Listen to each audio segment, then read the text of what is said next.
In today's video, I'm going to teach you how to turn off Seedings uTorrent. If you want your downloads to stop uploading to others as soon as they finish, this walkthrough will show you exactly which setting to change so uTorrent stops seeding automatically.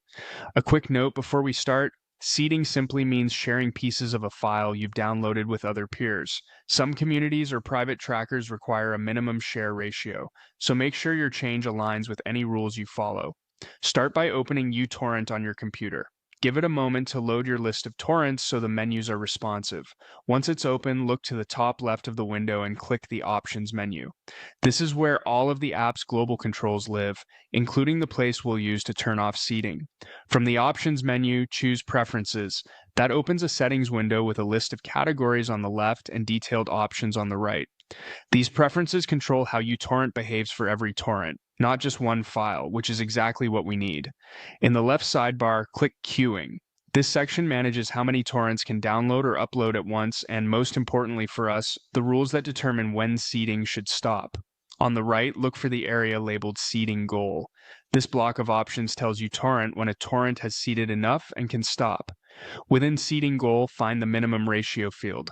The ratio is the amount you upload compared to what you downloaded. For example, a ratio of 1.0 means you've uploaded as much as you downloaded. To effectively turn off seeding, set the minimum ratio to 0.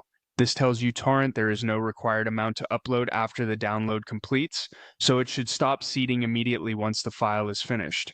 Take a second to confirm you typed 0 and didn't leave any extra characters.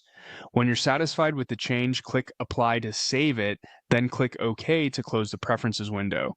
From now on, any torrent that completes should move out of active seeding automatically, freeing up your bandwidth and keeping uTorrent from uploading in the background. Depending on your system and the torrent state, you might see it switch status within a few moments after completion. That's all there is to it. You opened uTorrent, went into Options, entered Preferences, selected Queuing, found the seeding goal, set the minimum ratio to 0, and saved your settings. Thanks for watching, and I hope this helped you take control of uTorrent's seeding behavior quickly and confidently.